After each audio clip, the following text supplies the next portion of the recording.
Good morning! Magandang umaga! Gusto na mga lolo, lola, nanay, tatay, kapatid at kaibigan. So today mamimitas tayo ng kalamansi na dadali natin. Mamimitas tayo ng kalamansi para bukas busy tayo sa farm. Kasi early dinner, mga 5 o'clock.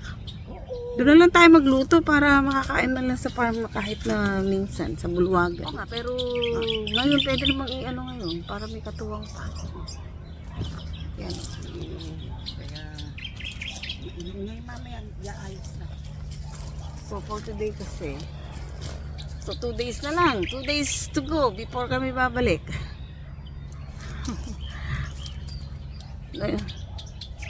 Sabi ko kanina,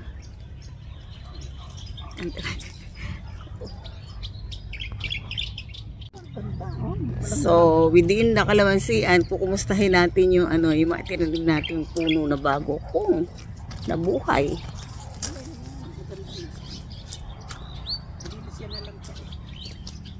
Oops, number 1.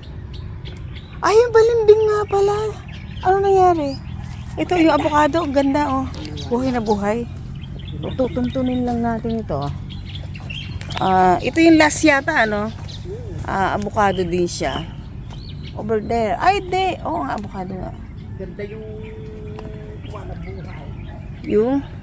Hindi naman nalanta eh. Hindi sila nalanta. Kasi buhay na buhay nga nung kinuha natin sa bilihan eh. Kaya ito yung sinasabi ko na kung merong yung kalamansi hindi may iwasan na kasi dikit-dikit siya. So yung daan. Tignan natin yung mga tinanim natin kung nabuhay. Ito yung ating suha.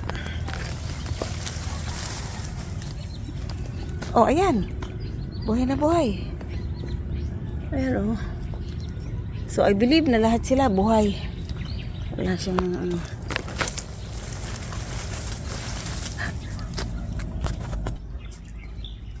yuyuko tayo kasi sa gitna ng kalamansian mahahaba na talaga yung sanga. So kailangan mo nang yumuko. So ito yung ating kasoy. Oh, hindi rin siya na oh, buhay na buhay din siya oh. Ayan oh. Very good, very good.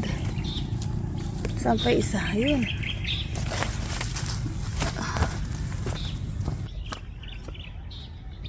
Oops. Ito. Oh, kahit yung bulaklak niya hindi nagalaw, hindi na ibig sabihin, ang ganda talaga ng lupa dito sa farm. Yan oh. Buhay na buhay. And then, yung balimbing na malaki na, imagine mo, ito oh. Yan.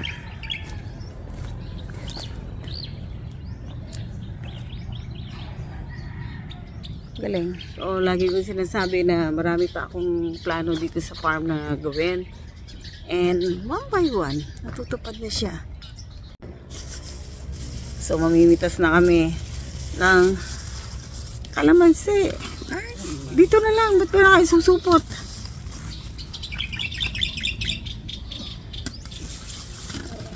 Yung sampalok mo is inuwi na? Inuwi ko na. Oh, yan yung aking camera girl.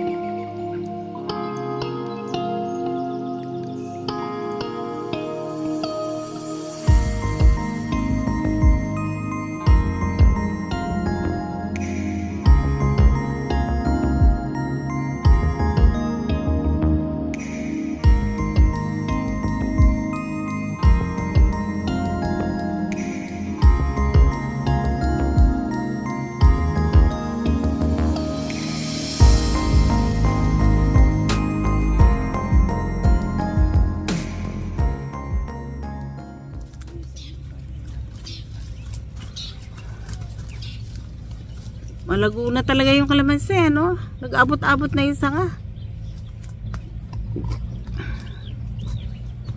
marami pa rin talaga mapipitas. And then maraming bagong bulaklak. Kaya nga sabi nga nila, tanong ko nyo, Nang hinto, ano?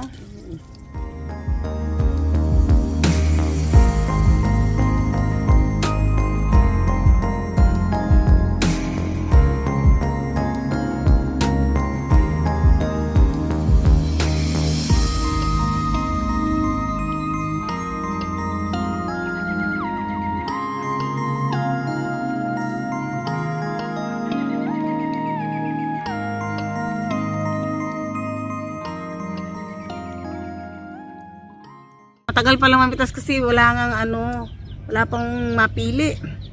Mapipitas lang kasi nito. Before kami may wala pang 10 days siguro. So normally it will take another 2 weeks. Para wala tayong maraming trabaho po. Dinig ko na yung boses ni Dade. Ang lolo. Pabalik na ba tayo o didiretso pa sa dulo? Dito miretso tayo, makikita naman yun eh. Oo nga. Pag napuno natin to, pwede na. Wala eh.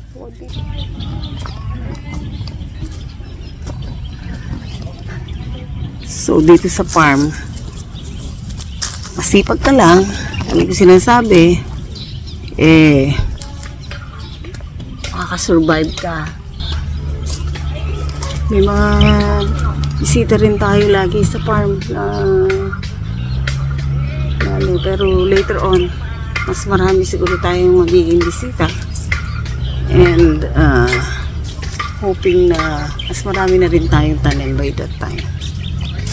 Dami-dami na rin yung napipitas ko. Ito. Magaling na ako mamitas ngayon. Ayan. Before, akala ko iniikot-ikot pa eh. Hindi pala. Binabali lang. Parang ganun, oh. Kunyari yan. Ito, gaganunin mo lang. Ayan, nabali na.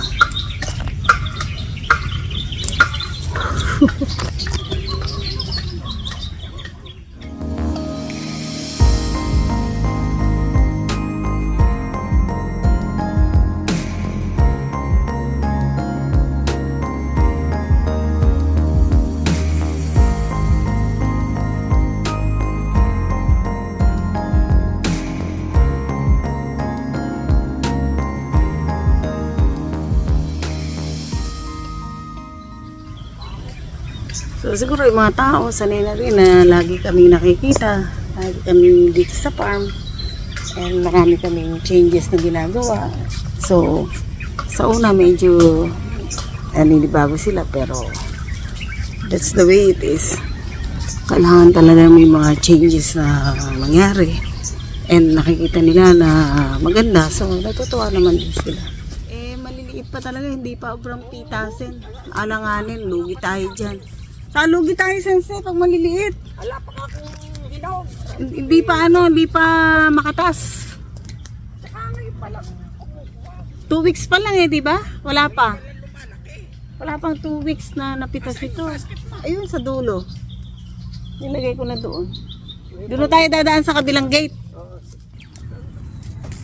Dapat ganito kalalaki yung kalamansi kung talagang sakto sa gulang. Tsaka pero kakaunti nga, isang bag. Oo. So ganito, oh, di ba? Ang lalaki, ang ganda. So maraming bulaklak yung lime. Oo. Tapos merong natirang dalawa. Pipitasin na natin. Yan, oh. Yan. Meron pa isa. Masarap ito sa salad. Meron kaming lettuce, pero nagsalad ako last night. Lettuce, pipino, at saka avocado, kamatis, yun lang. Ay, masyado. Masyado bulaklak, oh. Sa Mayo, marami na uli yan. Dalawa lang yung natira. Yan lang ay sold niya eh. Oo. Masyado kong mamaya. Nakita mo ba yung guweba niya? Oo. Malaki na, no?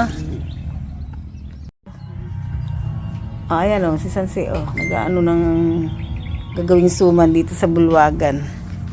Ito yung mga kahoy na mahogany. Gagawin namin mga upuan at table. Depende kung ano magawa. So, yan. Hindi pa ayos sa bulwagan kasi masyadong ayos kasi marami pang ginagawa sa farm. Later on, ayusin uli natin yan.